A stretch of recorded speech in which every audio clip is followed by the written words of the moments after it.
You see, the Hummingbird was organized by James B. Davis in 1928. And this was getting into closer into 38 when when they came and picked up my bass singer. So he said, well, Tuck, I'll be back and I'm gonna speak to the boys. I said, yeah, right, you know. But he did come back in about 2 months. And they sang there again, so Mr. Davis said, have you ever sang tenor? I said, no. Lead? No. He said, well, did you sing? I said, well, I was singing baritone. I said, but I think I can sing tenor. He said, well, you know, we live in Greenville and you in Spartanburg. I said, okay.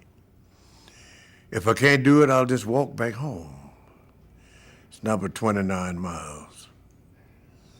So he said, okay. They took me home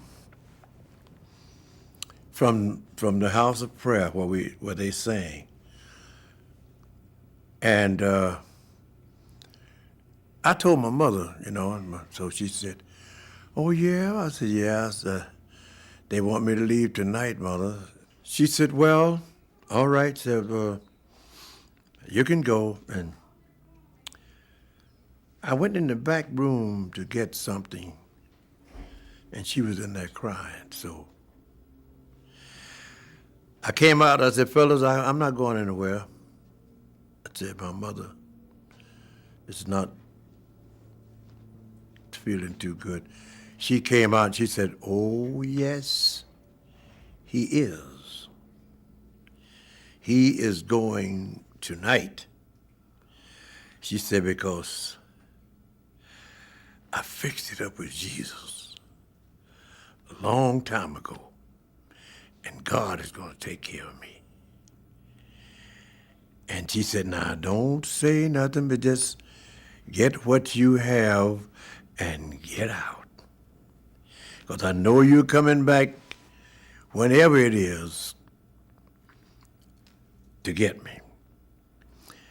So I didn't want to go as much as I had wanted to before then, but looked like something that said, well, go ahead, because you can do more here than you can working for $4 a week, you know.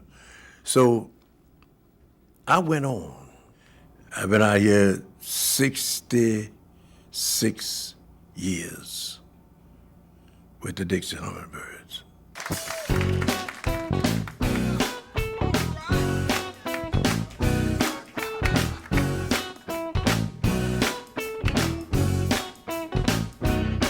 Well, way down south, where we came from, in the land of the good sunshine, there's a little bird that flies around, humming all the time. One day in the spring, while the birds were humming, James B. Davis overheard that he decided to name his group the Dixie Hummingbirds. So we've been singing by the masses ever since we were young our teens, riding the highways and all of our pockets clean. Who are we? The Dixie Hummingbird. Who are the Dixie Hummingbird? Well, the road was rough, going was tough, but we managed to sing every now and then. Most of the time when we would give a concert, we'd always run into Slim. You know, Slim could be the difference in a meal or maybe none. Slim is when you look for 300 people, you don't see but 21. But we've been singing on the mountain